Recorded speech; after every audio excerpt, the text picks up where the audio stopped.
A ver, ahí. Bien, chicos, para empezar, ¿respondieron o no el cuestionario? Buenas tardes. Porque acá tendría que decir, ¿tienen alguna duda con el cuestionario, sí o no? Yo. ¿Ninguna? ¿Nadie? Profe, yo tengo una duda que es en la última. ¿Ya? ¿Cómo la ecuación? No sé cómo es la ecuación, no entendí. Ya. ¿Y cuál era la función del el CUO? Eso, El óxido cúprico. sí, Ah, está. sí, profesor. Creo que usted nos había pedido averiguar por qué se usaba el cobre en esa reacción. Que creo Exact- que era esa la que creo que fue la segunda experiencia que vimos. Exactamente. Era para, a ver si, para hacer una comparación entre lo que se hace en un compuesto orgánico líquido y en un compuesto orgánico sólido. ¿Ya?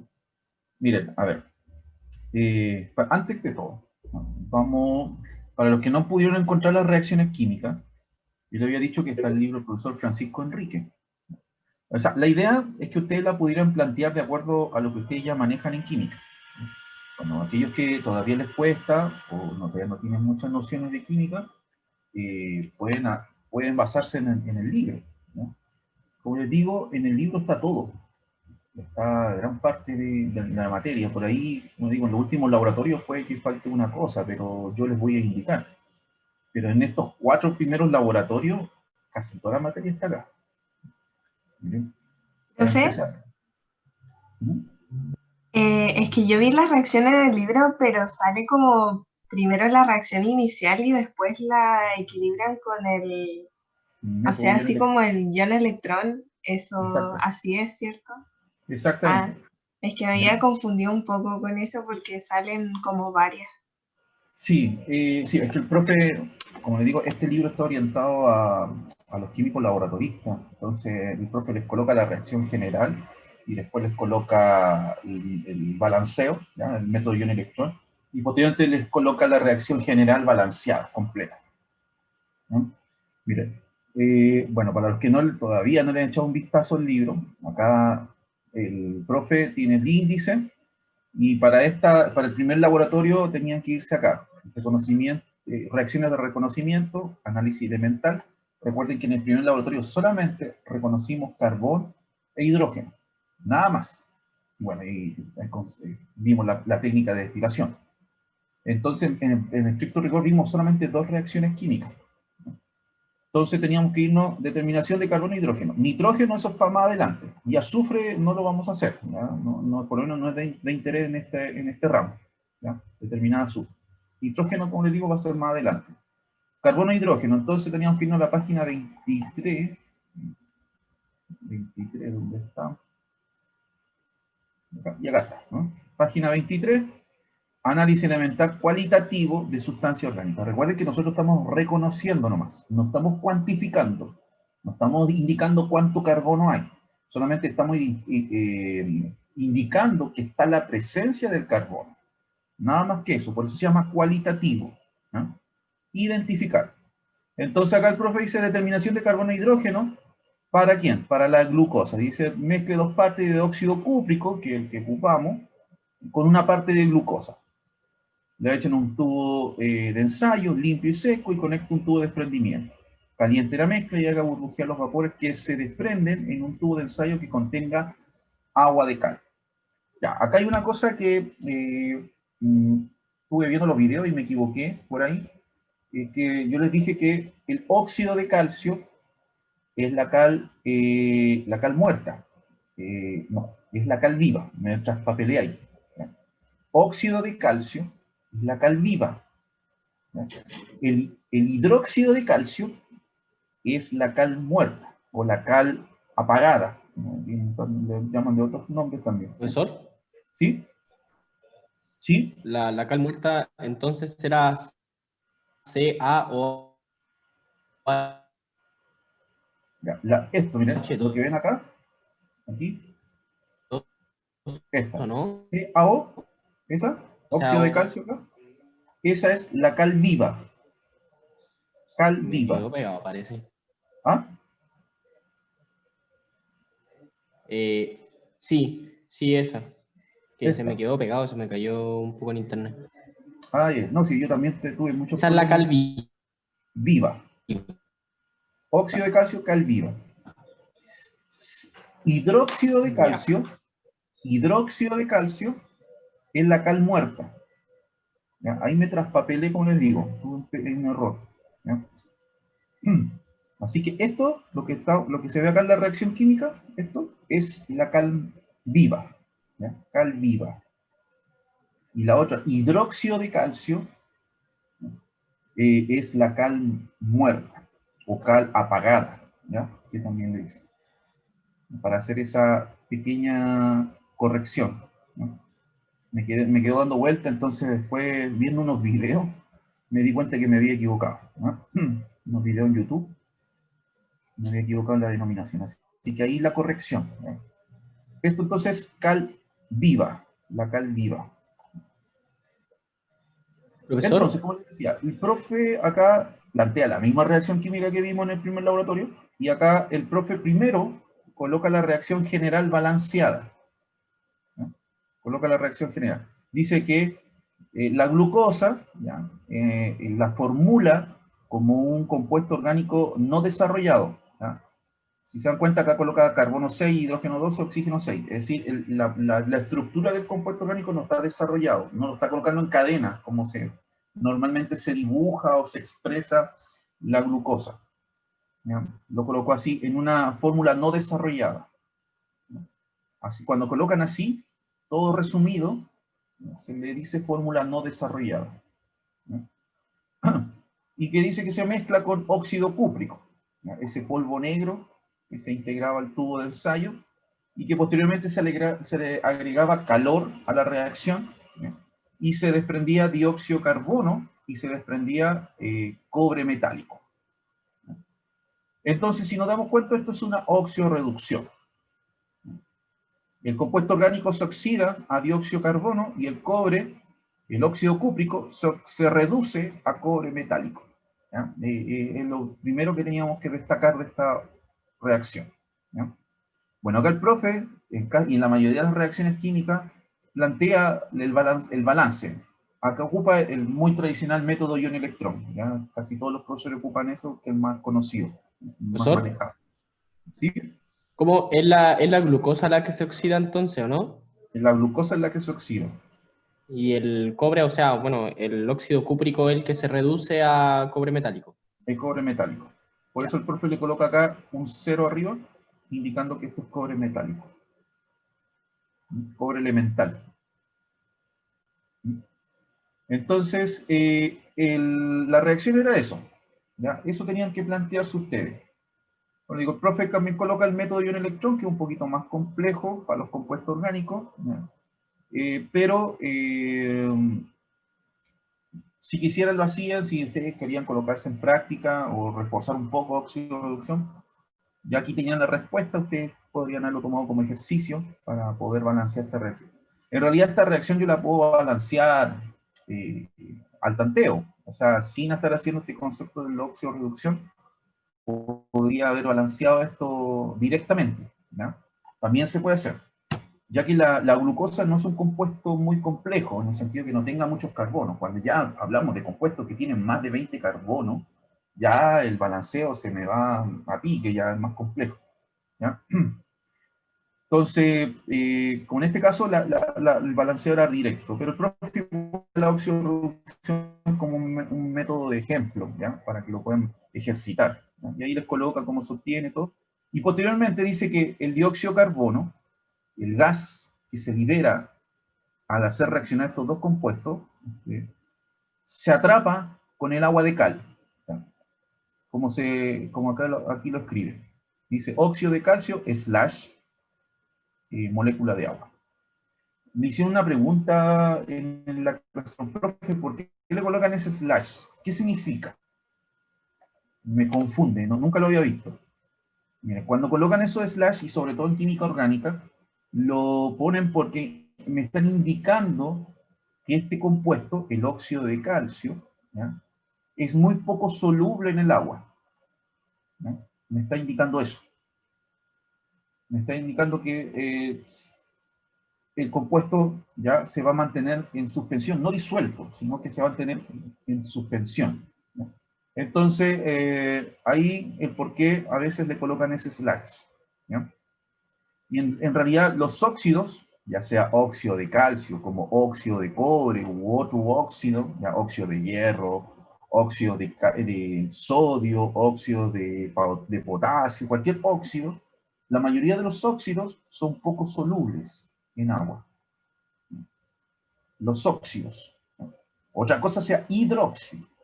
Ahí cambia directamente la cosa, porque los hidróxidos sí son solubles, o por lo menos la mayoría son ligeramente más solubles, ¿no? Pero los óxidos ya son poco solubles la gran parte, ¿no? Entonces, como les digo, ahí el profe le coloca ese slash para indicar que el compuesto no es que esté disuelto, sino que está como en suspensión, ¿ya?, en el agua. Entonces, al mezclar el gas que se libera de la reacción de arriba, el cobre y el azúcar, o sea, la glucosa, se forma lo que vimos en las fotografías y en los videos, el muy conocido carbonato de calcio, ese precipitado blanco, que es más insoluble que el óxido de calcio. Y por eso nosotros lo podemos reconocer, en estricto rigor, ¿no? Entonces, este componente es el que nos indica o nos identifica que hay carbón dentro de la muestra orgánica.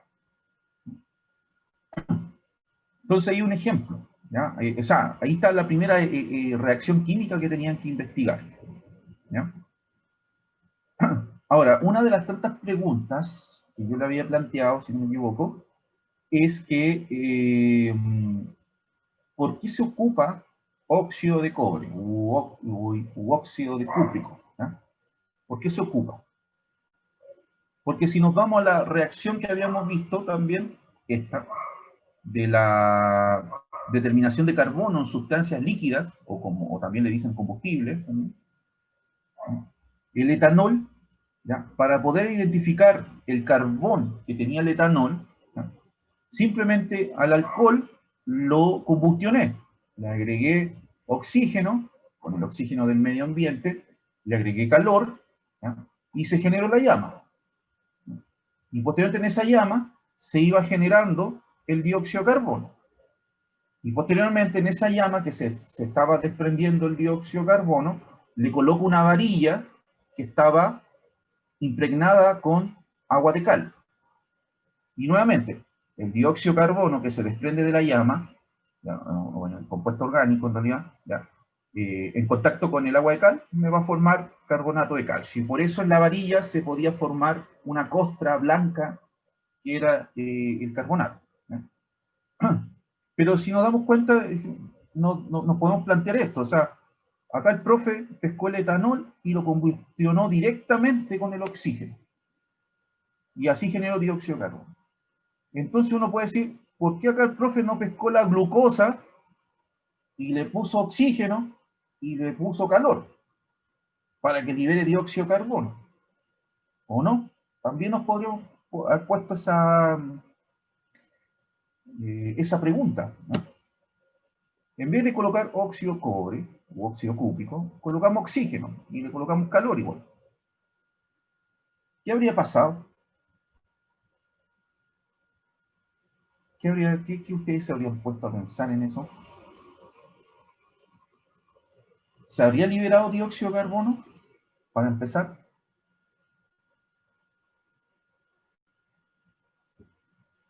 ¿se habría liberado dióxido de carbono? Y eso queda demostrado, ¿ya?, en la reacción donde colocamos glucosa en una cuchara y lo colocamos en contacto con la llama, y nos dábamos cuenta que la glucosa, en vez de transformarse en dióxido de carbono, se carbonizaba. Se tendría a transformar en carbón puro. Y ahí uno dice, los compuestos orgánicos sólidos difícilmente se transforman en dióxido de carbono. Ellos tienden a transformarse más a carbón inorgánico, a carbón puro, no a dióxido de carbono, ¿ya? A carbón puro, a carbonizarse. ¿Ya? La glucosa se tiende a caramelizar y posteriormente a transformarse en carbón, como todo cuando se nos quema el arroz, cuando se nos quema los fideos, aparece lo negro, y eso me indica presencia de carbón. Los sólidos, cuando se someten a altas temperaturas, ¿no?, tienden a, en vez de transformarse en dióxido de carbono, se tienden a transformar en carbón. Y no me sirve a mí que se transforme en carbón, porque el agua de cal no reconoce carbón, reconoce dióxido de carbono. Entonces ahí la diferencia, el por qué se hace necesario agregar una sal metálica, como el óxido, disculpen, un compuesto, una sal oxidada de cobre, ¿ya?, para poder promover que el compuesto orgánico, en este caso la glucosa, se transforme en dióxido de carbono. El óxido de cobre es un agente oxidante débil, ¿ya? Por ende, me va a oxidar la glucosa, ¿ya?, y me va a permitir que se vaya desprendiendo paulatinamente todo el carbón que tiene la glucosa se vaya desprendiendo en forma de dióxido de carbono, ¿ya?, que se libere como gas, que el compuesto orgánico, ¿ya?, que la glucosa se vaya rompiendo, ¿ya?, desarmando, pero al momento de desarmarse, que no se transforme en carbón puro o en carbón sólido, sino que el carbón que se está liberando se oxida a dióxido de carbono y se mantenga como gas, y no como sólido. Y de ahí que es la explicación del por qué aplicamos óxido de cobre, porque es Profesor, necesario transformar ese carbón que se va a liberar como gas, ¿ya?, y no como sólido. No sé si me entienden la idea. ¿Sí? ¿Sí? ¿Hay alguien me habló? ¿es un agente oxidante débil, escuché? Un agente oxidante débil.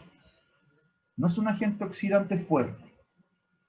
Si no, la reacción ocurriría muy rápido, ¿ya?, y se desprendería mucho dióxido de carbono y no, capaz que probablemente no lo podríamos atrapar. La idea es que la reacción, cuando la glucosa se vaya, por la acción del calor, se vaya rompiendo, ¿ya?, y el carbón se vaya liberando, posteriormente ese carbón que se libera se oxide. ¿Y se oxida qué cosa? A dióxido de carbono. Pero que sea una oxidación paulatina, ¿ya?, de a poco, para que así el dióxido de carbono se vaya liberando y se vaya transitando por el tubo de desprendimiento.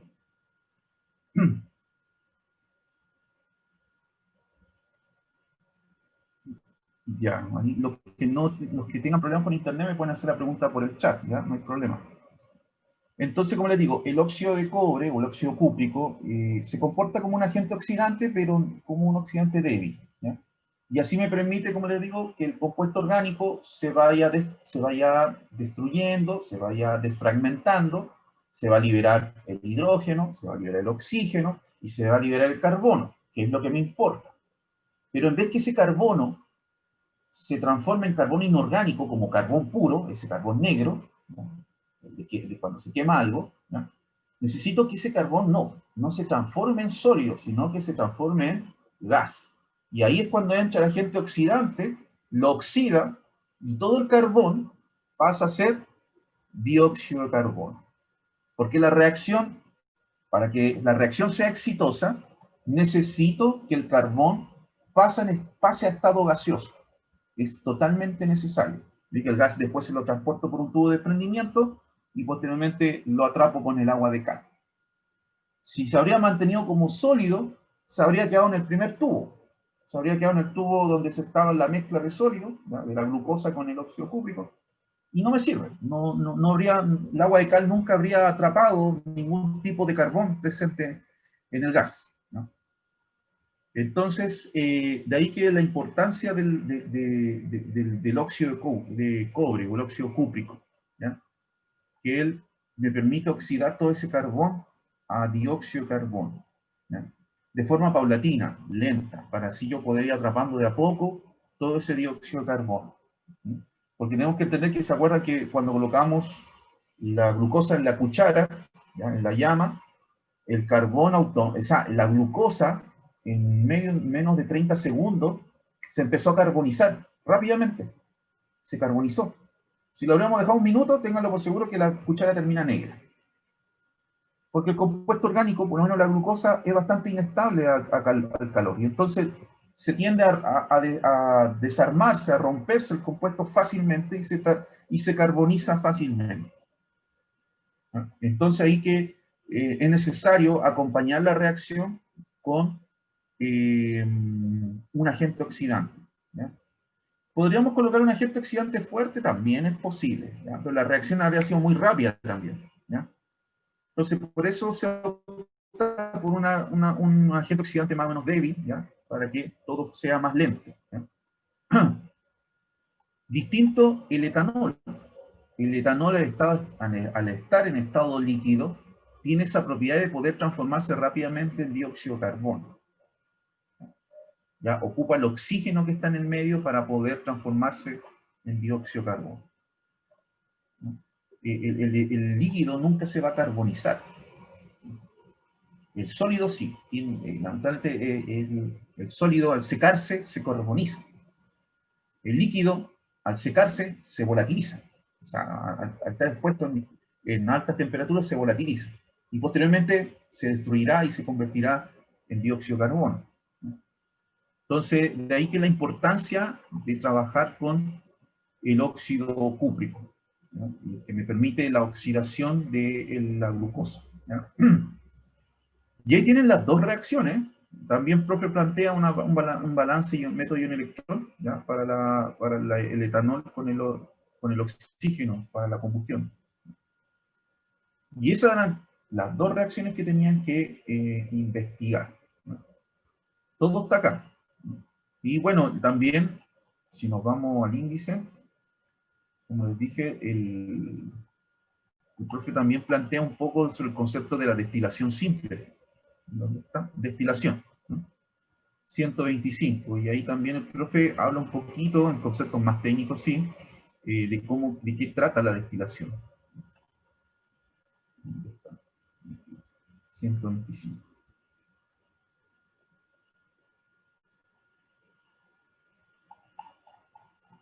Entonces, importante echarle el vistazo a este libro, bastante bueno. Ahí está, ¿ven? Destilación. El mismo aparataje que vimos en la diapositiva, el balón, ¿ya? El codo, ¿ya? El termómetro, Profesor, ¿sí? ¿cómo se llama el que está encima del matraz? O sea, el que se coloca sobre el matraz, codo, ¿no? ¿Ese es su nombre? Sí, el codo, o también le llaman, ay, se me olvida, tiene otro nombre. Y algunos le dicen portatermómetro también, pero tiene otro nombre más técnico. Ahí se lo voy a decir, tengo que recordar. Ya. Que tiene otro nombre, ¿ya? Profesor, Tiene otro nombre. Entonces, ¿sí? y, ay, disculpe, ¿Sí? el instrumento, el que está, bueno, abajo, donde cae el producto, ¿Ya? eso ¿Sí? con lo que se conecta es la largadera, ¿o no? Eso que está Sí, conectado al la larga. refrigerante, Sí, mira, tenemos el balón, el codo, ¿ya? tenemos el termómetro, el refrigerante, y después está la largadera. Esta que también parece un codo, ¿no? Es una alargadera, así le dicen, así es el término técnico, ¿ya? Alargadera. Y acá el Y, material Meyer, o puede ser un vaso precipitado, puede ser, esto es lo que está acá abajo, puede ser cualquier cosa, ¿ya? Pero sí, tienes razón, está en lo correcto, se llama alargadera esto, así como este pequeño codo, ¿no? Y la alargadera.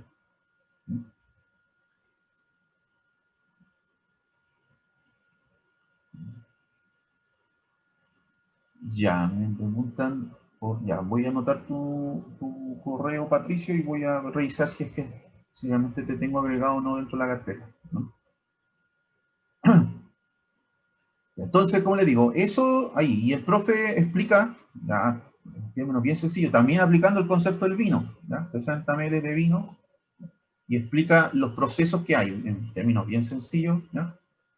Acá explica lo que hay de lo que pasa dentro dentro de una destilación simple, ¿ya? Importante es entender esto, formación de azeótropos, ¿ya? El vino es una mezcla azotrópica. Y las mezclas azotrópicas son mezclas orgánicas, de compuestos orgánicos, ¿ya? Que son miscibles entre ellos, es decir, se disuelven entre ellos, ¿ya? Aquí hay un concepto que tienen que manejar, ¿no? Que realmente no está incluido en los laboratorios, pero partiendo por este principio, lo semejante disuelve lo semejante. Sabemos que, o sea, partamos por esto, los compuestos orgánicos van a disolver a los compuestos orgánicos. Los compuestos apolares, que son los orgánicos, van a disolver a los compuestos apolares, ¿no? Y lo polar, como los compuestos inorgánicos, ¿no? Lo polar va a disolver a lo polar, ¿no? Como el caso del agua. El agua polar y disuelve a casi todas las sustancias inorgánicas que son polares. Para el caso de lo orgánico, lo mismo. El vino, que es una mezcla entre, bueno, compuestos orgánicos y también inorgánicos, como es el agua, o sea, compuestos polares como el agua, se le dicen mezclas azotrópicas, ¿ya? Donde yo no puedo distinguir claramente de qué está compuesto el vino. Yo no puedo decir, mira, hay tanto de etanol, o hay tanto de fenoles, o hay tanto de azúcar, o hay tanto de agua. Bueno, nosotros sabemos que hay más agua que de otros componentes. Hay más agua que etanol, por dar un ejemplo. Pero nosotros no podemos distinguir claramente cuáles son las proporciones. Entonces a eso se le llama mezcla azotrópica, ¿ya? Donde los componentes están tan bien mezclados, ¿ya? Pero esta mezcla tiene una particularidad, que es que todos esos componentes que componen la mezcla tienen distintos puntos de ebullición. Y bajo esa característica, yo los puedo separar. Y eso hace que más se le denomine mezcla azotrópica, ¿no? Partamos por eso, ¿no? Entonces, traten de buscar o definir bien el concepto de mezcla azotrópica en química orgánica. Ya les di como un poco la orientación, pero ustedes traten de definirlo mejor. El vino es un buen ejemplo, ¿ya? Como está compuesto de 3, 4 compuestos, ¿ya? Los 4 compuestos tienen distintos puntos de ebullición y están bien mezclados entre ellos. Entonces, eso yo lo puedo separar. Y por ende, lo clasificamos como una mezcla azotrópica, ¿no? Échenle un vistazo a esto, léanlo, para que les quede un poquito más claro las características que debe tener un compuesto orgánico para ser destilado, ¿ya? Por destilación simple, ¿ya? Entonces, échenle un vistazo al libro, ¿ya? Desde ahí les voy a indicar dónde tienen que sacar la otra información para este segundo laboratorio, ¿ya? Vamos a seguir con la misma modalidad, ustedes mismos van a ir investigando las reacciones.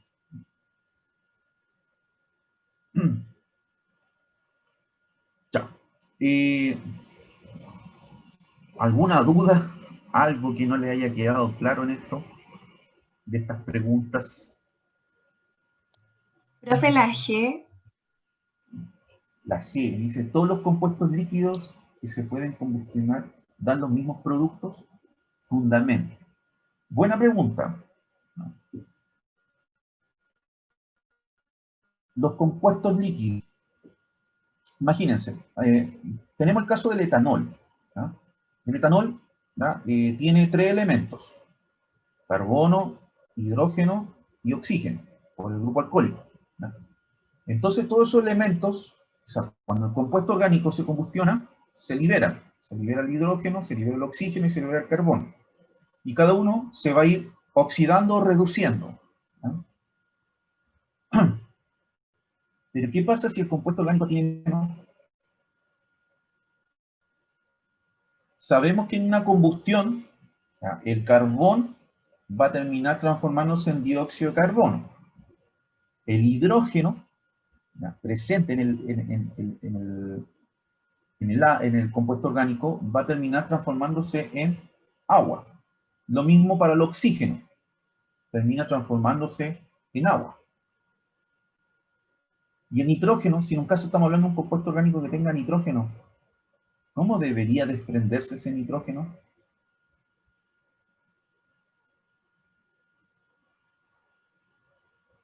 ¿Cómo ustedes esperan que salga? Ejemplo, un compuesto muy utilizado, la anilina. Anilina. ¿Cómo se desprendería el nitrógeno ahí de la anilina? Y ahí uno se da la respuesta a esta pregunta. Los nitrógenos normalmente, que están presentes en un compuesto orgánico, se liberan como amoníaco. ¿Ya? Se transforman en amoníaco. Entonces, más o menos ya sabiendo que si un compuesto tiene muchos elementos dentro de su composición, van a liberar distintos gases. Vapor de agua, dióxido de carbono, amoníaco, dióxido de azufre pueden liberar, ¿ya?, dióxido de nitrógeno también pueden liberar, etc. ¿no? Entonces aquí la G dice, ¿todos los compuestos líquidos que se pueden combustionar dan los mismos productos? No. Va a depender de la composición del compuesto orgánico. Si es un compuesto orgánico sencillo, que solamente tiene carbono e hidrógeno, ¿ya?, lo más seguro es que siempre va a liberar dióxido de carbono y vapor de agua. Si solamente tiene carbono e hidrógeno y oxígeno, ¿no?, va a liberar eso. Dióxido de carbono y vapor de agua. Ahora, si empezamos a decir que, profe, que el compuesto tiene nitrógeno y además tiene azufre y tiene un halógeno por ahí, ya la combustión no va a liberar siempre dióxido de carbono y vapor de agua, sino que va a liberar otros gases más, ¿no?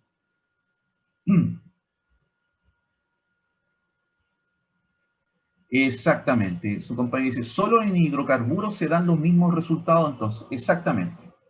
Si vamos a combustionar un hidrocarburo, que es lo que vamos a analizar hoy día, ¿ya?, dentro de las diapositivas, si vamos a analizar solamente hidrocarburos, que solamente tiene carbono e hidrógeno, entonces podemos decir que si combustionamos esos hidrocarburos, van a dar siempre los mismos productos, ¿ya?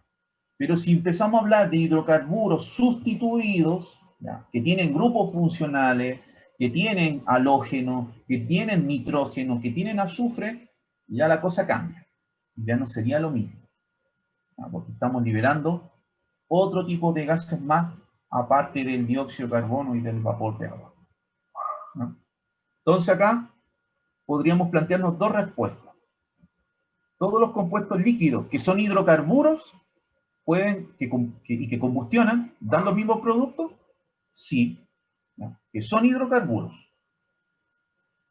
Y la otra pregunta, ¿todos los compuestos líquidos, hidrocarburos sustituidos o que tengan otro elemento en su composición distinto al carbono o al hidrógeno y que puedan combustionar, darán los mismos productos?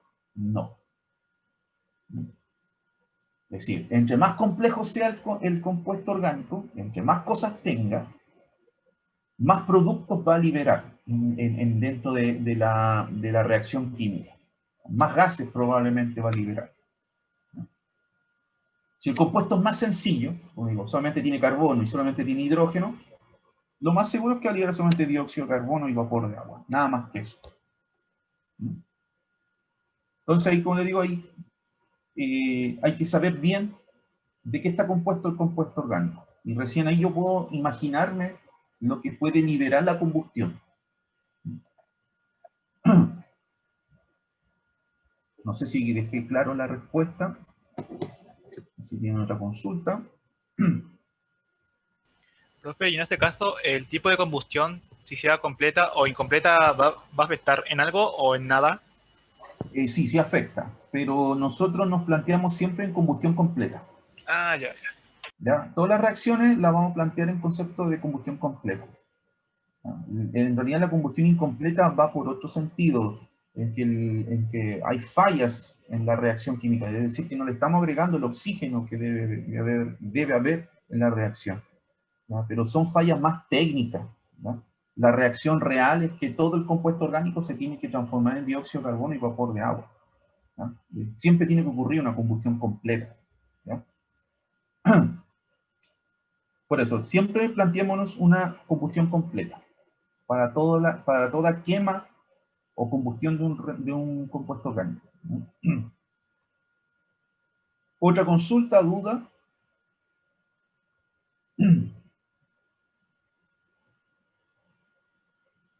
Nada. Ahí salió otra pregunta. ¿Se podría decir que el óxido cúprico aporta el oxígeno inicial de la combustión con la glucosa? Sí, podríamos decir eso. Es correcto. El óxido cúprico aporta el oxígeno para que después el carbono que se está liberando de la destrucción de la glucosa, todo ese carbono, que en vez de que se convierta en sólido, viene el óxido cúprico y lo oxida a dióxido de carbono y así se mantiene como gas, ¿no? Esa es la importancia que tiene el óxido cúprico, ¿no? Es correcto lo que tú indicas, David. ¿Alguna otra consulta?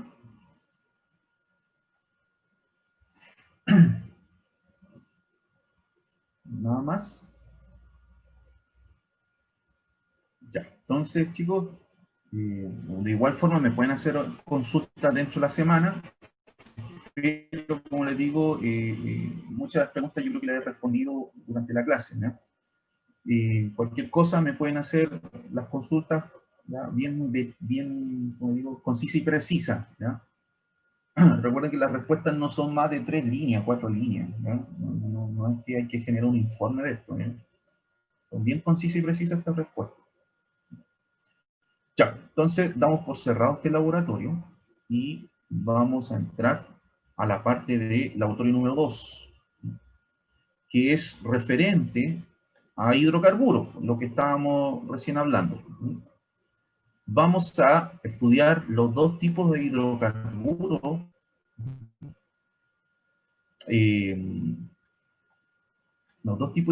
que podemos encontrar dentro de esta familia, ¿ya? De los compuestos orgánicos que solamente están compuestos por carbono y por hidrógeno.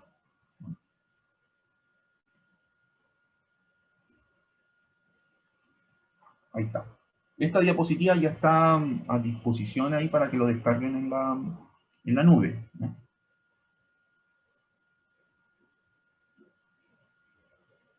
Ya, chicos. Entonces, vamos hoy día a ver cómo se obtiene, primera etapa, sintetizar, también es otro concepto que se ocupa harto en orgánica, sintetizar hidrocarburos saturados e insaturados.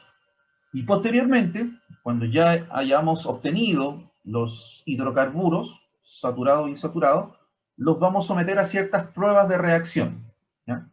Y comparar cómo reacciona un saturado con un insaturado. Entonces, objetivos del práctico: sintetizar, ¿ya? Obtener, crear y manipular gases de hidrocarburos saturados e insaturados. ¿Ya? Esta práctica en el laboratorio es bastante entretenida, pero igual un poquito frustrante, porque las reacciones que se hacen normalmente no salen como dice el libro, ¿ya? O sea, pues el libro te dice, no, la decoloración tiene que ser total, pero después tú veías en la práctica y la decoloración fue como un poco menos de la mitad, ¿ya? Entonces, a veces hay que como les digo, ingeniárselas para poder obtener más gas y poder ver los resultados más concretos y que estén más cercanos, como digo, a lo que te indica un libro o lo que te indica la teoría, ¿no? como digo, manipular el gas se hace a veces bastante complejo, ¿no? Más que son sumamente volátiles, entonces tienden a dispersarse rápidamente y las reacciones no son muy eficientes, o sea, no obtenemos mucho gas, ¿ya? Tenemos que ocupar mucho reactivo para poder sintetizar el gas como tal.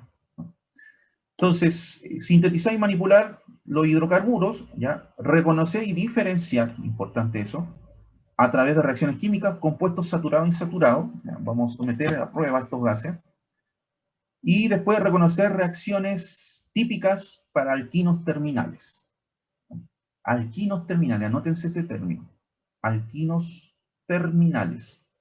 El libro Profe Francisco lo trabaja harto, ¿no? Lo define bien dentro de las reacciones químicas. ¿No?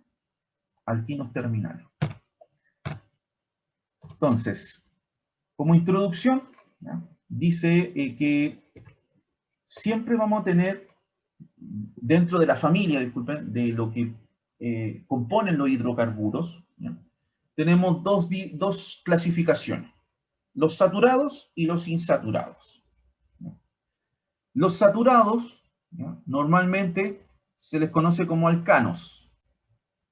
Saturados, alcanos. Y los insaturados, alquenos y alquinos. Aquí va este concepto del saturado. Aquí va este concepto. Cuando hablamos de alcanos, hidrocarburos saturados, estamos hablando de que el compuesto solamente tiene enlaces simples. ¿Ya? Enlaces simples. Cuando estamos hablando de hidrocarburos insaturados, alquenos y alquinos, estamos en presencia de dobles y triples enlaces entre carbonos. Ellos, ¿ya? Tanto el doble como el triple enlace le entregan nuevas propiedades al compuesto orgánico. Puede hacerlo más peligroso o lo puede hacer más inocuo, ¿no? Es decir, menos peligroso. Lo puede hacer más inflamable o lo puede hacer menos inflamable, ¿ya? Lo puede hacer más explosivo o lo puede hacer menos explosivo, ¿ya? Eso varía bastante, ¿ya?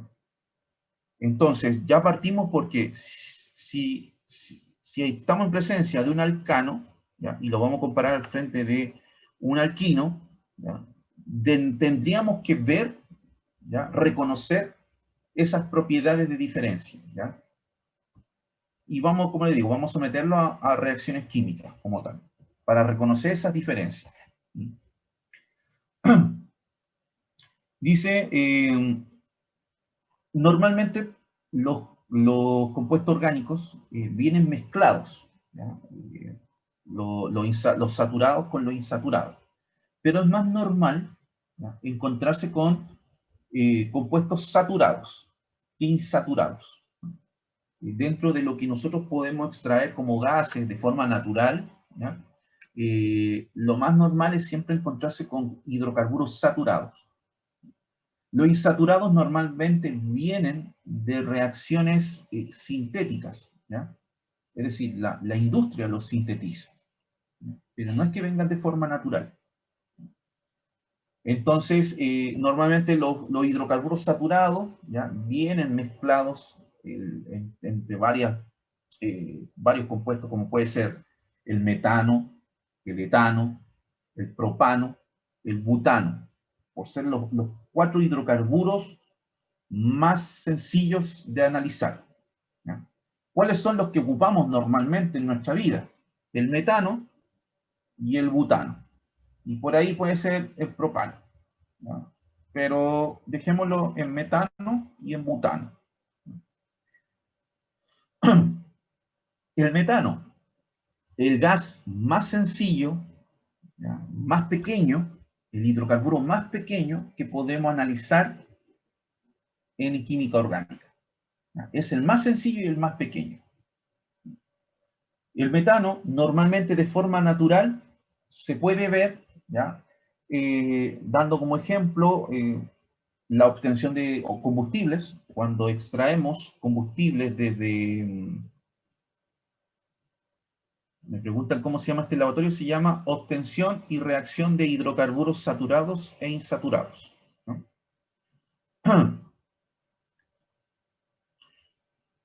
Ya. Entonces, como les decía, nosotros podemos tener metano de forma natural en la Tierra a través de dos formas, ¿ya? Una es mediante la extracción del petróleo, ¿ya? Cuando extraemos el petróleo de las napas más bajas que hay, en los mares sobre todo, ¿ya? Esos pozos llenos de petróleo, extraemos el petróleo y el petróleo viene, el petróleo crudo, viene con diésel, viene con benzina, viene con propano, viene con butano y viene con metano. Y viene parafina, y viene querosén, y viene alquitrán, y viene un montón de tipos de hidrocarburos, ¿ya? La mayoría saturados, ¿ya? La mayoría. Y entre esos sale el metano. Y como también sale el butano. Y ellos, sobre todo el butano, ¿no? Que es el que vemos acá, el butano, a él se le conoce como gas licuado, o GLP, el que nos vende el Lipigas, el que nos vende Gasco, Abastible y no sé qué otras más, ¿ya? Otras marcas más. Este es el típico compuesto que nos están vendiendo para colocarlo en la cocina, ¿ya? Es el gas que fluye por nuestras cañerías. Butano, ya entienden un poquito de nomenclatura, me indica que hay 4 carbonos, ¿ya? Y como dijimos en el laboratorio anterior, ¿ya? El carbono forma siempre 4 enlaces, ¿ya?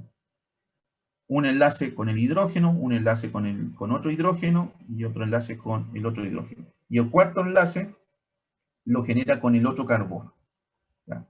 Eso es para cumplir con el octeto o la regla de Lewis, ¿ya? De los 8 electrones que contempla un compuesto orgánico, o sea, un elemento para que sea estable, ¿ya? Entonces, acá el carbono, él aporta 4 electrones. Sabemos que dentro de la órbita, el orbital más externo, que presenta el carbón, presenta 4 electrones, y para completar su octeto le faltan otros 4 electrones más. ¿Quién le aporta un electrón? El hidrógeno. Entonces acá el hidrógeno comparte su electrón con el carbono. Y ese compartir entre el electrón del hidrógeno con el electrón que tiene el carbón forman lo que se conoce como enlace covalente. Entre ellos se comparten el electrón para así los dos poder generar una estabilidad. Lo mismo para el otro lado. Este hidrógeno le aporta un electrón y el carbono aporta también su electrón y generan nuevamente un enlace covalente. Y lo mismo para abajo. Y acá, el carbón, como también el carbón que está al ladito, este también tiene que buscar estabilidad, ¿ya? También tiene la misma disyuntiva de que necesita 4 electrones y lo tiene que buscar dentro de toda la configuración que puede tener el compuesto. Nuevamente, lo busca por un hidrógeno, otro hidrógeno, y en este caso, este carbón comparte electrón con el carbono de al lado y comparte otro electrón con el carbono que está para el lado derecho. Y entre ellos generan enlaces covalentes, ¿no? Y así se van distribuyendo, y lo importante es que tienen que entender que siempre el carbón va a estar generando 4 enlaces, ¿ya? 4 enlaces. Esto se le conoce como un compuesto saturado, porque hay enlaces simples, un solo enlace. O también se le llama enlace sigma, ¿ya? Enlace sigma o enlace simple, ¿ya? Entonces, este compuesto, si se dan cuenta, solamente aparecen enlaces simples. Entonces, el butano normalmente es el compuesto que nos venden en el comercio, ¿ya? Para quemar, para calentar cosas, ¿ya? Esto por la parte doméstica. Ahora, si queremos encontrar los gases insaturados, o los hidrocarburos insaturados, ya la cosa se complica un poquito, ¿ya? Los gases insaturados, ¿ya? Los hidrocarburos insaturados normalmente no están de forma natural, sino que son de forma sintética, es decir, el humano los crea, ¿ya? La mayor parte. ¿Dónde podemos encontrar o podemos ver el uso de un gas insaturado, ¿no? En la industria, sobre todo en la parte que es metalúrgica, o los que se dedican sobre todo a soldar, ¿no? O a fundir metales, ¿no? ¿Cuál es el gas más tradicional que se utiliza? El acetileno. Como ven acá, el acetileno. Las dos esferas, ¿ya?, rojas son los carbonos. Es decir, el acetileno tiene dos carbonos. Y las esferas blancas son hidrógenos. Quiere decir que acá el carbón comparte un electrón con un hidrógeno, y para este lado también el carbón comparte un electrón con el electrón del hidrógeno. Y entonces uno dice, pero el profe dijo que tienen que haber 4 enlaces. Entonces, ¿dónde están los otros 3 enlaces? Ya tenemos uno acá. Este carbón tiene un enlace aquí con el hidrógeno. ¿Dónde están los otros enlaces? Están compartiéndose entre carbón y carbón. Es decir, entre este carbón y este carbón hay 3 enlaces. Y a ellos se les denomina como compuestos insaturados. ¿Por qué? Porque dentro de esos 3 enlaces, un enlace es un enlace simple o sigma, 1. Y los otros 2 son enlaces pi. Los enlaces pi son bastante reactivos, son inestables normalmente, ¿ya? Los enlaces pi tienden a romperse fácilmente y adherir todo lo que encuentran. Por eso el acetileno es muy utilizado, porque cuando combustiona, el compuesto obviamente se rompe, ¿ya?, y empieza a transformar todo o a generar un alto calor al momento de desprenderse, ¿ya? El rompimiento de estos 3 enlaces automáticamente genera un aumento de temperatura muy agresivo, ¿no? Me preguntan, ¿los enlaces pi son exclusivamente de alquenos y alquinos? Exacto, ¿ya? ¿Dónde yo voy a encontrar enlaces pi? En los alquenos y en los alquinos, ¿ya? Como acá en este ejemplo. Este es un alquino, el acetileno, y tiene 2 enlaces pi. En los alquenos vamos a encontrar un enlace sigma y un enlace pi, porque es un doble enlace. Son dos enlaces de carbón entre carbonos. Uno va a ser sigma y el otro va a ser pi. Es decir, tiene un grado de reactividad lo alqueno, ¿ya? Tiene un grado de reactividad, porque tiene un enlace pi. Pero los compuestos, como el acetileno, que tienen triple enlace, uno es sigma y los otros 2 son pi. Por ende tiene doble reactividad, ¿no? Tiene 2 enlaces pi, por ende tiene una doble reactividad. Es decir, teóricamente, podemos indicar que los alquinos deberían ser más reactivos que los alquenos. Podríamos decir, ¿no?, por este concepto del enlace pi. Como presentan 2 enlaces pi, deberían tener una mayor reactividad. Es decir, ellos son más agresivos al momento de reaccionar con otros compuestos orgánicos o con otros componentes inorgánicos. Entonces, el acetileno es un gas muy utilizado, ¿ya?, para poder generar altas temperaturas. Un ejemplo, bueno, para que ustedes entiendan de qué estamos hablando de temperatura. El gas butano, que nosotros ocupamos en nuestras casas, más o menos logrará 1000 grados Celsius, ¿ya? Más o menos. Por ahí, en los mejores casos, 1200. ¿Ya? El acetileno es un alquino. Alquinos. El acetileno es un alquino, ¿ya? Entonces, más o menos, el butano, cuando se quema, ya, en una combustión completa, debería generar más o menos 1000 grados Celsius, ¿ya? El acetileno, cuando se quema, cuando se combustiona, logra aproximadamente entre 3000 y 3500 grados Celsius. O sea, el triple de calor, o el triple de temperatura de lo que puede lograr un alcano. Y solamente porque este triple enlace se rompe de forma agresiva, y en ese rompimiento de triple enlace hay un desprendimiento gigantesco de calor. Y ese desprendimiento alto de calor lo ocupo yo para poder soldar, ¿ya? O poder hacer cañerías de cobre, las típicas que hacen en los departamentos para conducir el gas normalmente, ¿ya? Etcétera. También un ejemplo de lo que pasaba un tiempo en Santiago, el método oxicorte, ¿ya? Para poder robar los cajeros automáticos. También, el gas que ocupaban para hacer el oxicorte era el acetileno. Y ahora vamos a ver cómo estos compadres podían obtener acetileno, porque el acetileno no te lo venden así de fácil, ¿no? Hay formas arcaicas para poder sintetizar acetileno, ¿no? Es un gas peligroso, pero lo podemos, yo si voy a la ferrería, puedo obtener la materia prima para poder sintetizar acetileno. Entonces, esa elevada temperatura, bueno, se ha ocupado para bien y para mal, ¿ya? En otra, antiguamente se ocupaba para prender lámparas, ¿no?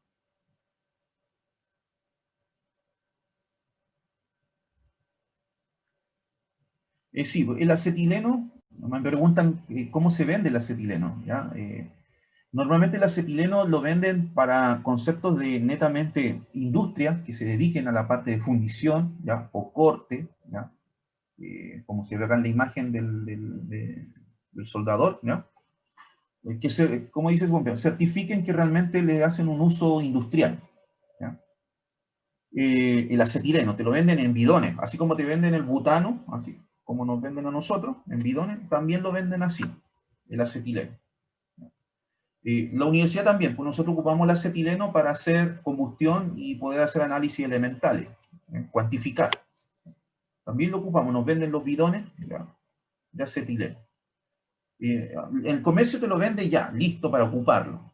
Pero nosotros vamos a ver hoy día una técnica bien sencilla de cómo obtener acetileno de forma artesanal, ¿no? Que obviamente al generar el acetileno hay que tener todas las precauciones necesarias, ¿no? Debido a, como digo, la alta inflamabilidad que tiene el compuesto, ¿no? Pero en estricto rigor el acetileno no te lo deberían vender así como así, ¿no? Al igual que el hidrógeno. El hidrógeno molecular también es un combustible y no te lo deberían vender así como si nada, ¿no? Hay varios compuestos químicos que no es llegar y comprarlo. Por más que tengas la plata, no. Ahí tienes que tener un permiso, ya sea por el servicio de salud, ¿ya? U otra institución, o un servicio público que te autorice para poder adquirir el compuesto, ¿ya? No es llegar y comprarlo, sobre todo estos que son inflamables o son explosivos, ¿ya? O sea, si comprar pólvora, por dar un ejemplo, no a cualquiera le venden pólvora. Uno puede adquirir pólvora comprando los cohetes, cosas que ocupamos de pirotecnia en Año Nuevo, pero ocupáis, ¿qué? Una pequeña cantidad, ¿ya? Son mínimos, si bien pueden generar un peligro, pero más allá de que te pueda quitar la vida, no. Ahora, que te vendan 1 kilo de pólvora o un saco, ¿ya? Lleno de pólvora, es otra cosa. Entonces, lo complejo, como les digo, de manejar estos gases, ¿ya? Sobre todo aquellos que son insaturados, ¿ya? Entonces ya entendemos más o menos de qué tratan estos gases, ¿ya? La parte de saturados con insaturados. La otra parte que hay que estudiar es ver cómo se sintetizan, ¿ya? Como les digo, un gas saturado, como los alcanos, ¿ya? Como el metano en realidad, se obtienen, ¿ya? A través de varias formas. La primera forma, y es la que se ocupa a nivel industrial, es obtener el metano a través del cracking, ¿ya? El cracking es básicamente sacar el petróleo de la tierra, ¿ya? E ir separándolos, ¿ya? ¿Ya? Y posteriormente puedo lograr obtener metano, ¿ya? Es un derivado del petróleo crudo, el metano, ¿ya? Eso es una forma. Otra forma, ¿ya?, de obtener metano, ¿ya?, en escalas más pequeñas, ¿ya?, a nivel laboratorio, es ocupando esta mezcla de un compuesto orgánico, ¿ya?, de una sal orgánica. Este compuesto se llama acetato de sodio, ¿no? Es una sal orgánica porque tiene un sodio unido a él, ¿ya?, y por ende genera un enlace iónico acá, y por eso se le dice sal orgánica, ¿ya? Es un compuesto orgánico que tiene algunas propiedades inorgánicas. ¿Y quién se las da esas propiedades inorgánicas? El sodio, ¿no? El acetato de sodio, ¿no?, yo lo puedo mezclar con óxido de calcio, que también es un sólido, ¿ya?, más hidróxido de sodio, que también es un sólido. Yo mezclo estos tres componentes, le aplico calor, ¿ya?, y voy a poder generar metano. Yo le soy sincero, esta reacción yo la he hecho como 7 veces, y en las 7 veces logro muy poco de metano, ¿ya? Es una reacción que no es muy, ¿cómo les puedo decir?, eficiente, ¿ya? Disculpe, no vi lo que era la pirólisis de una sal. Exacto, ahora vamos a entrar a eso, ¿ya? Lo que ustedes observan a la formación del metano, esta reacción que estamos viendo acá del metano, se le conoce como pirólisis, ¿ya? La pirólisis es la destrucción o el fraccionamiento, el rompimiento de un compuesto orgánico a altas temperaturas, ¿ya? Pirólisis es someter un compuesto orgánico a altas temperaturas y ese compuesto orgánico se vaya desfragmentando, ¿ya? Ahora, si yo le agrego mucho calor, capaz que este compuesto se me termine transformando todo en dióxido de carbono o se me termine transformando todo en carbón, ¿ya? ¿Qué es lo que no quiero? ¿Ya? Entonces, por eso se agrega el óxido de calcio y se agrega el hidróxido de sodio. ¿Para qué? Para que cuando yo genere la pirólisis, o sea, agregue altas temperaturas a esta reacción, a esta mezcla de sólidos, el rompimiento sea acá, en este enlace, sea localizado, ¿ya? Rompo este compuesto acá, ¿ya? Se rompe este enlace covalente, se rompe y se me generan dos componentes, el grupo metilo, ¿ya?, y el grupo ácido, la sal de ácido, ¿ya? El grupo metilo se transforma rápidamente en metano, ¿ya?, y el grupo ácido, o la sal de ácido, se me transforma en carbonato de calcio y en óxido de sodio. Y así logro, ¿ya?, poder generar específicamente el metano, ¿no?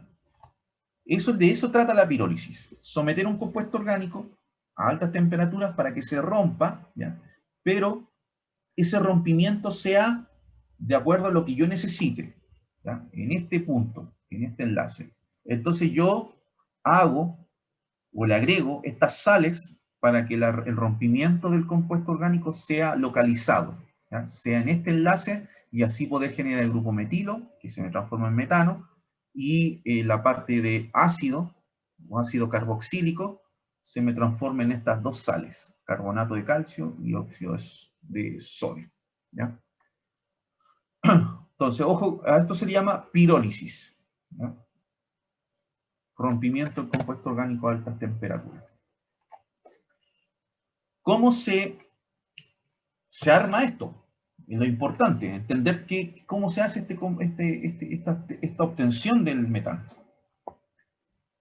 Como son los tres sólidos, yo los introduzco en un tubo de ensayo, ¿ya?, como se observa acá, obviamente bien mezclados los sólidos, ¿ya?, y posteriormente los caliento. Como este triangulito que ustedes ven acá, eso te indica que hay calor, se está aplicando calor al sistema, o sea, a la reacción química. Entonces, le estoy agregando calor y acá dentro del tubo se está empezando a generar la pirólisis. Y lo único que se va a empezar a desprender acá como gas es el metano, ya que ellos, el carbonato de calcio y el óxido de sodio, son sólidos. Ellos dos son sólidos. Así que, con esta propiedad de que el metano es un gas, yo lo puedo recepcionar o lo puedo almacenar. ¿Cómo lo almaceno? ¿Cómo lo voy captando? El gas se va a ir liberando de acá, ¿ya? El tubo va a estar unido a un tubo de desprendimiento, ¿ya? Junto con una manguera. El gas va a avanzar por acá, ¿ya? Se va a ir por aquí, por acá, y vamos a recepcionarlo en tubos de ensayo. Estos tubos de ensayo, ¿ya?, van a estar llenos de agua. Entonces, la manguera va a estar adentro del tubo de ensayo, y como va a empezar a salir gas de metano, el metano va a empezar a desplazar el agua. Se va a ir desplazando el agua, ya que el metano es menos denso, ¿ya? Como es un gas, es menos denso, ¿ya?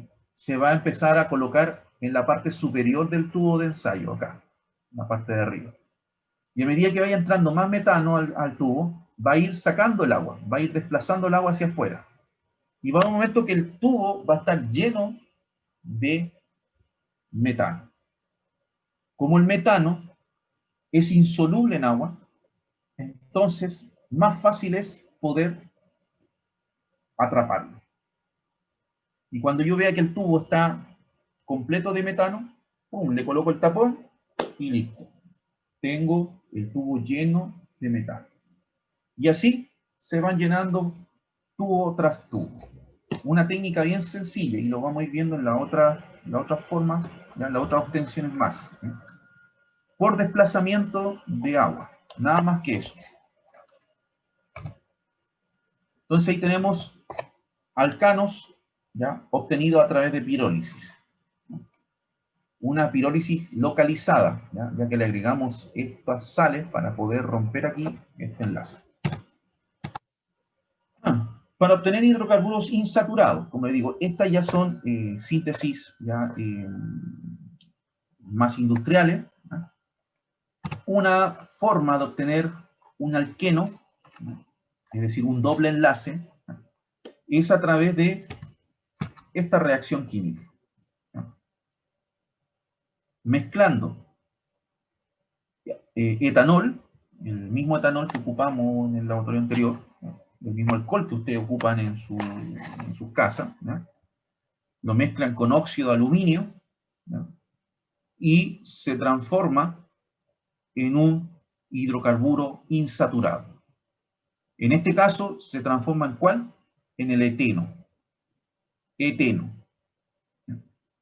Un gas que no tiene mucho uso, ¿ya? En realidad no es algo que se ocupe comúnmente, ¿ya?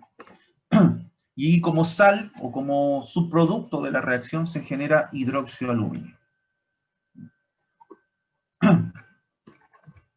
¿Cómo se obtiene este compuesto? ¿O cómo es el aparataje para poder obtener este gas, ¿ya?, el eteno?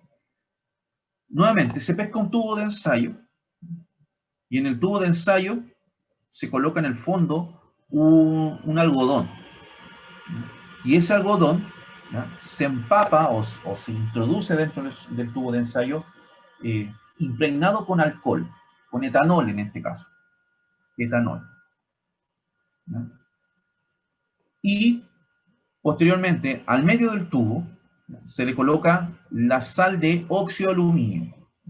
Acá hay que corregir, no es cloruro de aluminio, es óxido de aluminio. Me equivoqué yo acá, hay que corregir este nombre, ¿ya?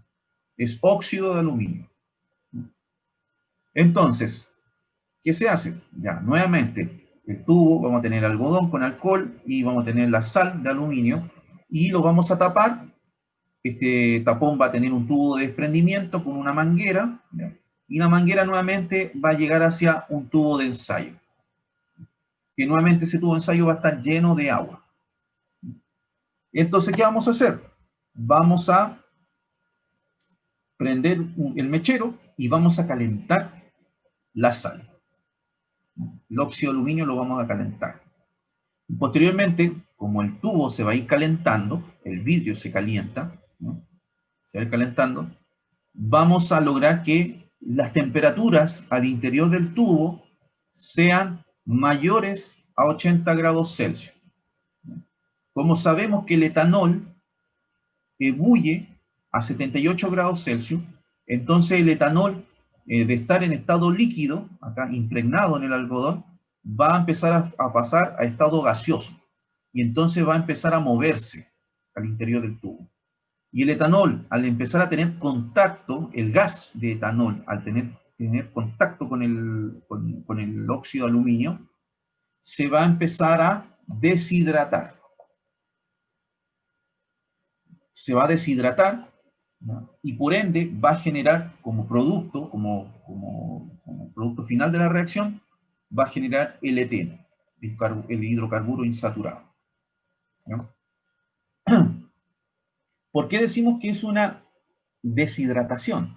Primero, porque el óxido de aluminio es conocido por ser un agente deshidratante, aunque empecemos por ahí, ¿no?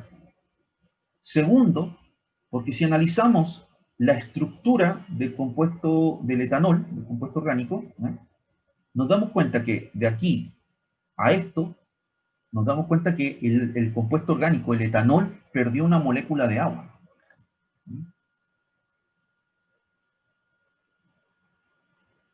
Ya, me están pidiendo volver a explicar cómo se obtiene el eteno. Ya, chicos. El eteno se obtiene igual que como el metano, o sea, todo en un tubo de ensayo. En el tubo de ensayo, al fondo se agrega algodón, ¿ya?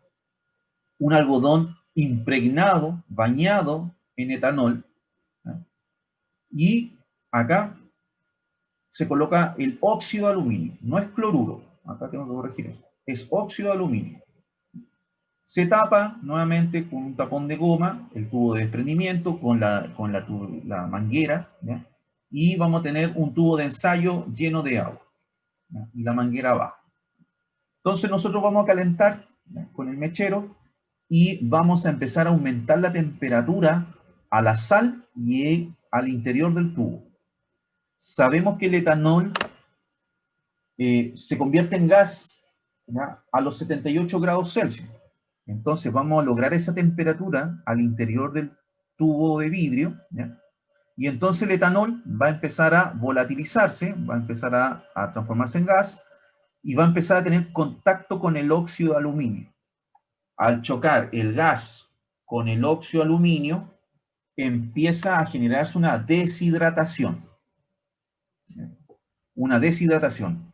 El óxido de aluminio es conocido por ser un agente deshidratante. Es conocido por eso. Pero a altas temperaturas, mejores todavía, aumenta sus propiedades deshidratantes. Entonces el óxido de aluminio, ¿qué hace? Deshidrata al etanol y lo transforma en eteno. ¿Ya? ¿Cómo lo hace? Como les decía, si uno se pone a analizar la reacción química, ¿ya?, si se pone a analizar la reacción, yo me doy cuenta, acá yo tengo 2 carbonos, tengo 3 hidrógenos, 2 hidrógenos, y tengo otro hidrógeno acá, entonces tengo 6 hidrógenos y tengo un oxígeno, ¿ya? Es decir, tengo 2 carbonos, 6 hidrógenos y un oxígeno. Y si miro acá, el eteno, tengo 2 carbonos, pero ahora tengo 4 hidrógenos y no tengo oxígeno. Es decir, perdí 2 hidrógenos y un oxígeno.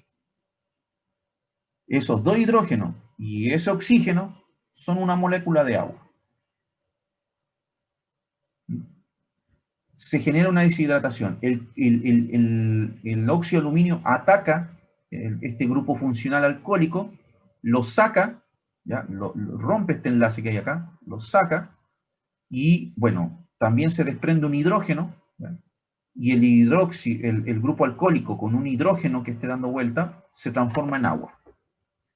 Y acá va a quedar, como el carbón tiene que generar 4 enlaces, se genera el doble enlace. O sea, como no tiene dónde estabilizarse el carbón, ya que perdió un hidrógeno y perdió un grupo alcohólico dentro de su estructura, van a quedar 2 electrones dando vueltas, ¿ya? Y esos 2 electrones de cada carbón van a estabilizarse entre ellos, ¿ya? Se van a estabilizar entre ellos y van a generar el doble enlace. Como les dije en un inicio, los alquenos tienen un enlace sigma, o un enlace simple, ¿ya? Y tienen un enlace pi, acá. O sea, estas dos rayitas que ustedes ven, uno es un enlace sigma y el otro es un enlace pi. El enlace pi es el reactivo, es el que se tiende a romper fácilmente y empezar a reaccionar con todo lo que rodea al gas, ¿ya? Entonces, entendiendo que es una deshidratación lo que estamos viendo acá, que el compuesto orgánico pierde una molécula de agua, ¿ya? Posteriormente, el compuesto orgánico, como perdió una molécula de agua, el etanol, ¿ya? Como tal, al perder una molécula de agua, se transforma en esto, en eteno, y el eteno es un gas. Entonces acá se va pasando el eteno, pasa por esta acá, por la manguera, y posteriormente vuelve a llenar un tubo de ensayo, ¿ya? Y obviamente por desplazamiento, ¿ya? Como el gas es menos denso, se va colocando arriba del tubo, ¿ya? Y va desplazando poco a poco el agua hasta llenar todo el tubo con gas, ¿ya? Y así obtenemos eteno, ¿ya? De forma a nivel laboratorio, ¿ya? Y bueno, se obtiene como segundo producto hidróxido de aluminio, que es básicamente la descomposición del óxido de aluminio, ¿ya? Ya que se genera una molécula de agua acá, y la molécula de agua interacciona con el óxido de aluminio y forma hidróxido de aluminio, ¿ya? Pero es algo que ¿cómo le digo? No nos interesa dentro de la reacción química, ¿ya? Nos interesa este gas, ¿ya? El eteno. Entonces ahí tenemos un aparataje para poder leer, o sea, disculpe, para poder obtener alquenos. Y por último, para obtener alquinos, tenemos una reacción muy sencilla. Como le dije, normalmente para obtener alquinos, por lo menos el más utilizado es el acetileno, ¿ya? Normalmente en la industria ocupan el concepto del cracking, como le dije, para poder obtener acetileno, ¿ya? De forma industrial. Pero nosotros podemos sintetizarlo en nuestras casas, sí lo podemos hacer. Uno de los reactivos lo tenemos en abundancia. El otro hay que conseguirse. Pero por ahí podemos encontrar una que otra ferretería que todavía pueda vender el reactivo. ¿Cuál es ese reactivo? El muy conocido carburo de calcio. El carburo de calcio. Son unas piedras medias negras, gris, ¿ya? Que tienen un olor bien pesado, como olor a huevo podrido, ¿ya? ¿Por qué tienen este olor? Porque normalmente son piedras que lo obtenemos cerca de yacimientos que son volcánicos, ¿ya? Por eso ese olor distintivo de huevo podrido. Tiene por ahí algunos, a veces tienen unas capas de azufre superficialmente. Por eso los carburos de calcio lo venden de forma, entre comillas, clandestina, ¿ya? No es que se ocupe comúnmente, ¿ya? Pero por ahí hay gente que sigue vendiendo carburo de calcio, que los consigue allá, como les digo, en el interior, en el altiplano, ¿ya? Son piedras café, o sea, disculpen, negras, gris, ¿ya? Y que tienen un olor bien pesadito, bien denso, ¿no? Y estas piedras, ¿ya? Si uno las consigue, ¿ya? Les agrega agua, pequeñas cantidades de agua, y automáticamente el carburo de calcio en contacto con el agua me genera acetileno. Así de sencillo es la reacción. No tengo que estar calentando ni una cosa. La reacción es automática, espontánea. Al tiro empieza a aparecer el acetileno y en altas cantidades, en abundancia, ¿ya? Entonces, el acetileno, ¿ya? Lo podemos obtener de forma doméstica, ¿ya? Artesanal, de esa forma. Antiguamente así se prendían las lámparas o los postes que habían en los años 70, 1800, cuando no había obviamente tendido eléctrico para mantener las ciudades iluminadas. Se aplicaban estas lámparas con carburo. Y unas lámparas que iban goteando poco a poco agua y el carburo se iba transformando en acetileno y posteriormente se prendía una llama y ahí se mantenía iluminada la ciudad o las calles. una práctica peligrosa, ¿ya? Porque si en un caso el agua empezaba a gotear mucho más, ¿ya? Probablemente esa lámpara explotaba, ¿ya? Entonces era una práctica bastante peligrosa, ¿ya? Pero para esos tiempos ya era bastante útil. Y este acetileno, como les digo, se ocupaba para poder fundir, ¿ya? Iluminar, etc. Y como subproducto se genera óxido de calcio, que en realidad no es de interés, ¿ya? Dentro de la síntesis. Entonces, ¿cómo obtenemos o cómo se hace en laboratorio la obtención del acetileno? Bien sencillo. Pesco un matraz Erlenmeyer. Al matraz Erlenmeyer le coloco unas cuantas piedras de carburo de calcio, ¿ya? Al interior del matraz. El matraz le adhiero un tubo, un tapón de goma, ¿ya? Y el tapón de goma va a tener un embudo que va a tener agua, ¿no? Un embudo con una llave, ¿ya? Para ir ajustando la cantidad de agua que voy a ir agregando.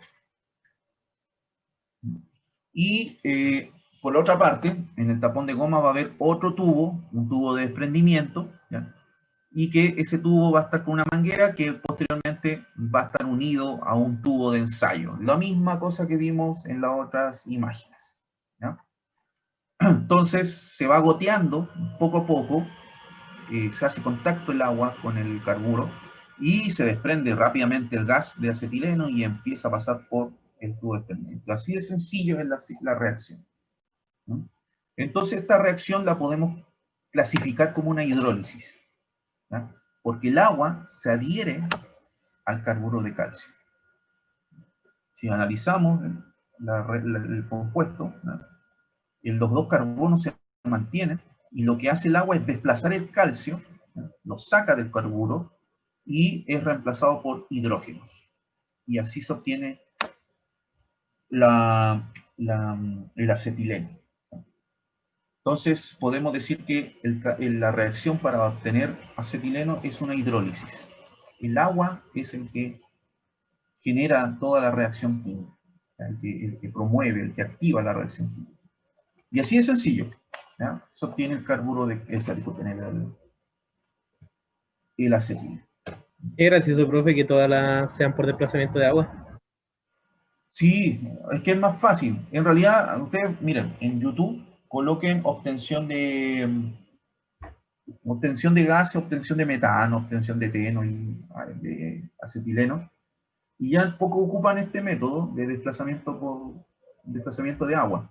Algunos simplemente pescan esta tubería, ¿ya? Esta manguera, y lo colocan directo al tubo de ensayo y ahí mismo hacen todas las reacciones químicas, ¿ya?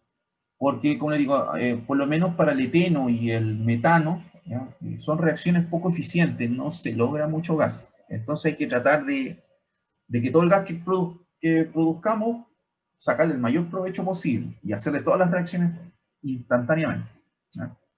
Ya no se ocupa mucho, pero de la forma más segura de trabajar debería ser así, captándolos con tubos de ensayo, ¿no? Bueno, acá yo les dejo una tablita para que ustedes la analicen en su casa. Es una comparación entre un alcano y un alquino, ¿ya? Entre el metano y el acetileno, en estricto rigor, ¿ya? Y ver cuánto cambian, ¿ya? El hecho que uno sea saturado y el otro sea insaturado. ¿Cuánto cambian las propiedades de un compuesto orgánico? ¿Ya? Ahí se los dejo para que lo lean, ¿ya? Y con eso también van a poder responder algunas preguntas del cuestionario, ¿ya? Bueno, como les digo, aquí la interesante es estudiar los alquinos, ¿ya? ¿Por qué los alquinos? Porque ellos son los que presentan normalmente una mayor reactividad, ¿ya? Y bueno, podemos nombrar varias propiedades que vamos a tratar de observarlas, ¿ya? A través de videos, imágenes, ¿ya? Como son, que tienen propiedades físicas semejantes a los alcanos y alquenos, ¿ya? Los alquinos normalmente son gases, ¿ya? Los alquenos también, y los alcanos también, ¿ya? Por lo menos los que son los más sencillos, ¿ya? Que no superan los 5 carbonos, ¿ya? Por ahí, son normalmente gases. Ahora, si me dice, profe, y si tiene un grupo funcional, si aparece un ácido carboxílico, aparece una amina, un grupo alcohólico, ya la cosa cambia. Estamos hablando solamente de hidrocarburos, carbono e hidrógeno, como componentes, únicos componentes del compuesto orgánico. ¿Ya? Si aparecen otros elementos más, las propiedades cambian totalmente. Pero aquí estamos haciendo un comparé entre los alcanos, alqueno y alquinos, solamente que están compuestos de carbono e hidrógeno. ¿Ya? Y ellos tienen propiedades muy similares. Son volátiles, son inflamables, ¿ya? Siempre están en estado gaseoso normalmente. ¿Ya? Lo que puede cambiar es su reactividad. Pero como propiedades físicas son muy parecidas. Propiedades químicas cambian, son distintas. Y es lo que vamos a ver hoy día. Como dice ahí, los alquinos solamente son solubles en solventes no polares. Como les dije en el principio de la clase, lo semejante va a disolver a lo semejante. Como el alquino es un compuesto apolar, solamente se va a disolver en compuestos apolares. ¿Como cuáles? Bueno, podemos nombrar benceno, hexano, tetracloruro de carbono, éter etílico, ¿ya? Como los más utilizados. Ésteres también se ocupan harto para hacer como solventes. Bencina también es un solvente orgánico, la bencina que nos venden. La parafina también es un solvente.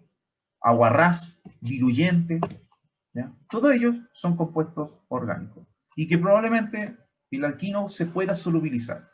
Sabemos que los gases no presentan mucha solubilidad, pero pequeñas fracciones es probable que se puedan solubilizar en estos líquidos, ¿ya? Punto de ebullición y fusión, ¿ya? Incrementarán al aumentar el tamaño de la cadena del compuesto orgánico. A medida que el hidrocarburo vaya teniendo más carbonos, ¿ya? De forma de cadena lineal, ¿ya? Entre más carbonos tenga, mayor va a ser su punto de fusión y su punto de ebullición. Sigue la regla, o sea, a más grande el compuesto, más grande va a ser o más alto va a ser su punto de ebullición y punto de fusión, ¿no? Y dice compuesto de baja polaridad y su densidad es menor que a la del agua, ¿ya? Son, como le digo, baja polaridad, en realidad son apolares, ¿ya? Baja polaridad, apolares, ¿ya? Y como son gases, obviamente tienen una menor densidad que el agua, estamos claros en eso. Y por eso lo podemos recepcionar en ese método que tenemos con los tubitos de ensayo. Bueno, ahí yo les dejo otras características más que pueden presentar los alquinos. Una aplicación, o donde podemos ver los triple enlaces, los alquinos, ¿ya? Normalmente no son muy comunes en los compuestos orgánicos, ¿ya? De forma natural. Pero por ahí lo podemos encontrar, ¿ya? Como parte o constituyentes de un compuesto orgánico. Pero en cosas muy, muy específicas. Como ejemplo, dice el grupo funcional alquino no es común en medicamentos, pero dice la parsalamida se utiliza como analgésico, lo que tenemos acá. Esta es la parsalamida. Y dice que posee un triple enlace, y acá está. Y este compuesto, ¿ya? Este componente ya es parte de todo el compuesto orgánico porque nos damos cuenta que el parsalamida tiene otras propiedades más, pues no solamente el triple enlace, sino que tiene un grupo amino, tiene un grupo cetónico, bueno, tiene un grupo amida, ¿ya? Porque es un carbono unido con un oxígeno y un nitrógeno, un grupo amida, ¿ya? Y además es un grupo aromático, ¿ya? No es alquílico, sino que es aromático. Entonces tiene otras propiedades más. El triple enlace pasa a ser como un agregado nomás. Otro compuesto orgánico que se podría ver, ¿ya? Es el etinilestradol, ¿ya? Dice, es una hormona femenina sintética, ¿ya? Dice, es un ingrediente común en las píldoras anticonceptivas. Si nos damos cuenta acá, ¿ya? El compuesto acá tiene su triple enlace, pero nos damos cuenta que es un compuesto mucho más complejo. No solamente un triple enlace, sino que tiene un grupo alcohólico, ¿ya? Tiene un grupo aromático, ¿ya? Como se ve acá, y bueno, tiene un movimiento de estereoisomería, ¿ya? ¿Ya? Bien complejo, ¿ya? Porque vamos viendo que hay 3 anillos, ¿ya? Presentes y que tienen un desdoblamiento dentro de su rotación que puede sufrir el compuesto orgánico. Entonces, básicamente el triple enlace pasa a ser como un agregado nomás, ¿ya? No es que sea la parte fundamental del compuesto orgánico, no es que le vaya a entregar reactividad, ¿ya? O vaya a ser que este compuesto vaya a explotar si es que se lo toman, no, para nada, ¿ya? Es como, como les digo, un agregado, una característica, ¿ya? Pero no de las más importantes. Por eso el triple enlace no es algo normal, no es algo natural que se vea en los componentes que normalmente ocupamos, ¿ya? Y bueno, dice que acá que hay unos alquinos que son inusuales en la naturaleza. Dice, sin embargo, ciertas plantas producen alquinos como agentes de protección contra depredadores, ¿ya?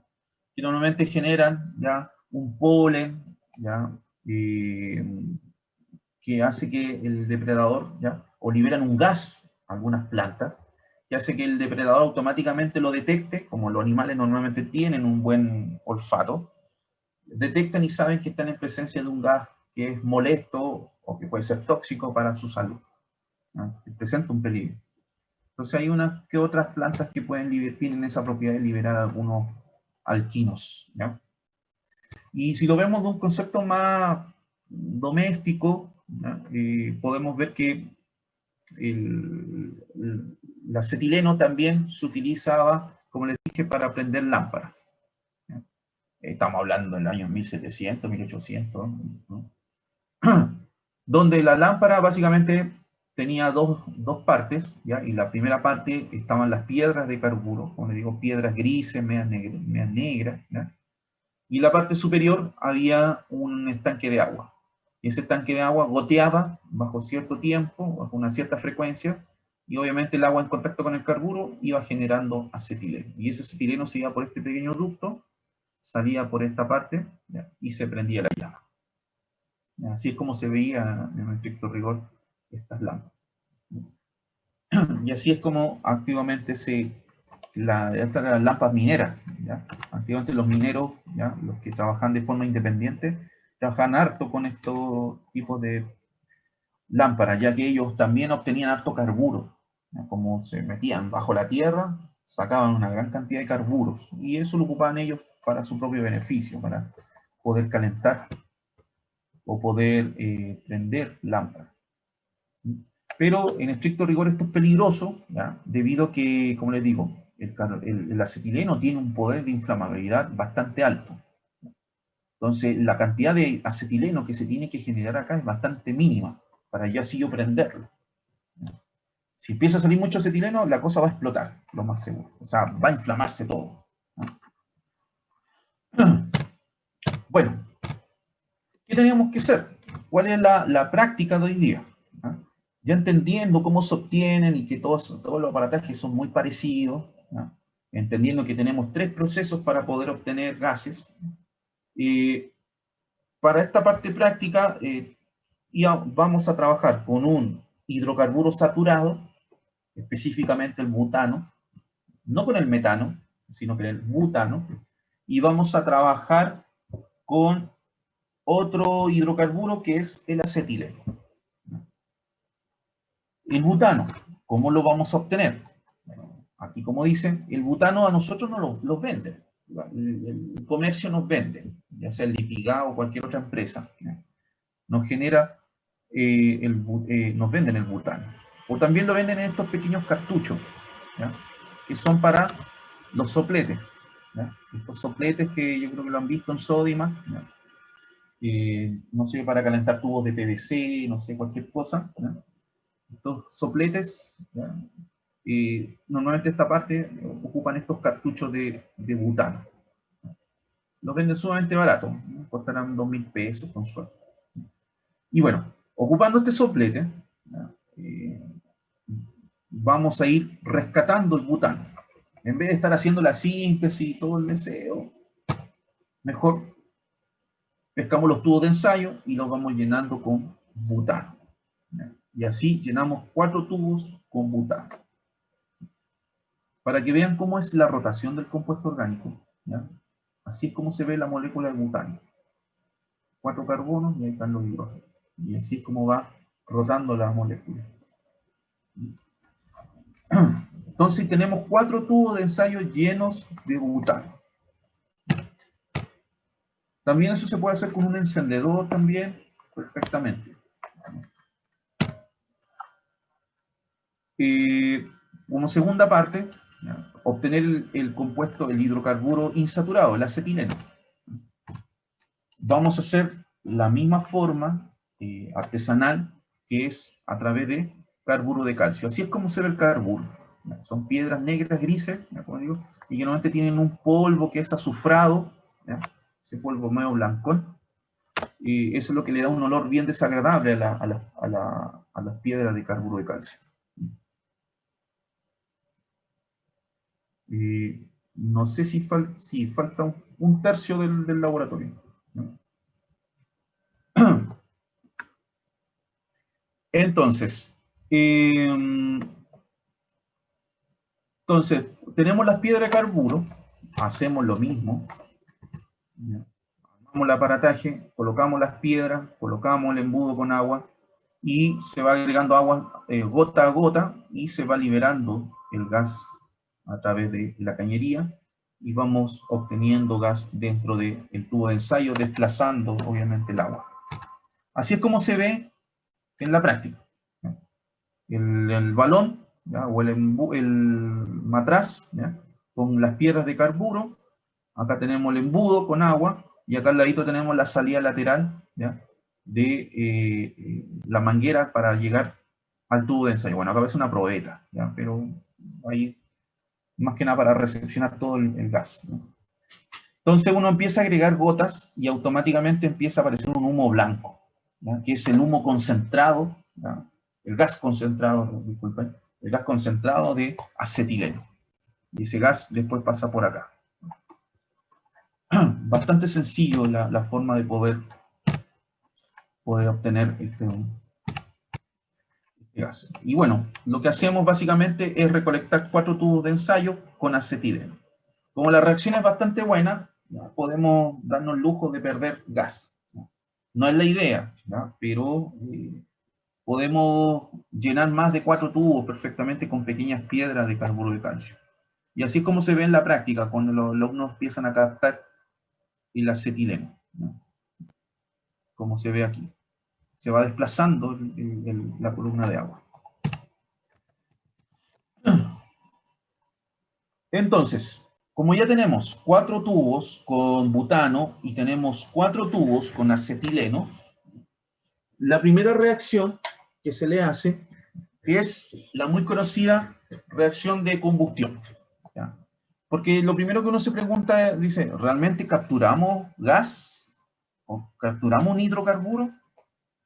Y bueno, para reconocer, ver realmente o comprobar que realmente es un hidrocarburo, la reacción más inmediata, la primera que tengo que hacer, es la combustión. Si arde, si prende, es porque es un hidrocarburo, es porque realmente la reacción fue exitosa, ¿ya? Entonces, tenemos que combustionar el butano. Y el butano normalmente se combustiona, ¿ya? Pescando el tubo de ensayo, colocándole un tubo de goma y unido a un capilar, ¿ya? A un capilar. Y obviamente el gas va a querer salir por este capilar, pero va a salir en pequeñas cantidades, ¿ya? En vez de abrir el tubo completo, ¿ya? Mejor lo hacemos salir por pequeñas cantidades y así vamos a poder ver una flama, ¿ya? Una pequeña flama. Y como dice ahí, entonces el butano debería combustionar, ¿no? Como se observa acá en la imagen, ¿no? En ese pequeño tubo capilar va saliendo el butano y se va a combustionar. O también puede ser el metano.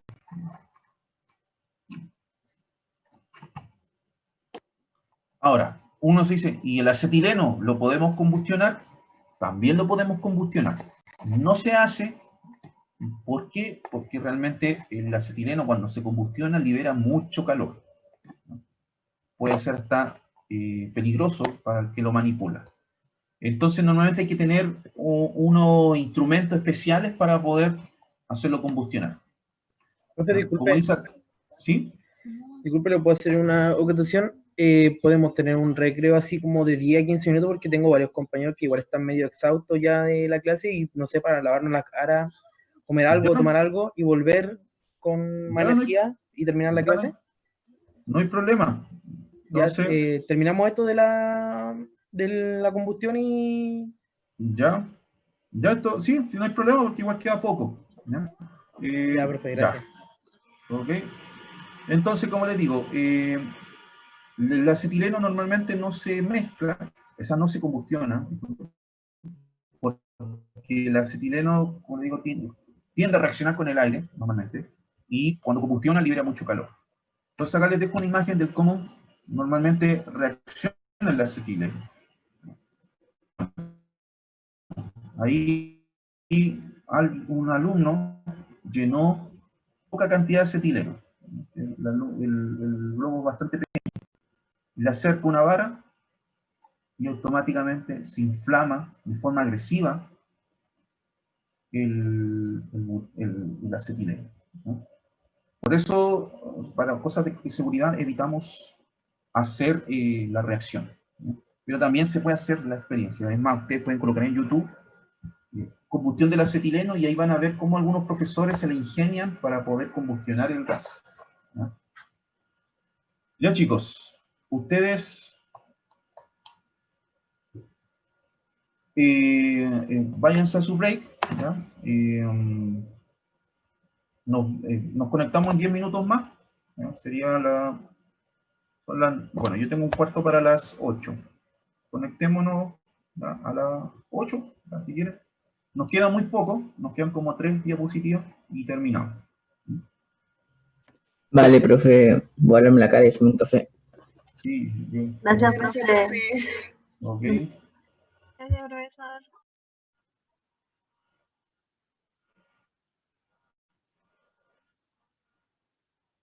No, mire, son 1 hora y media, pero tengo que agregarle también el concepto el cuestionario.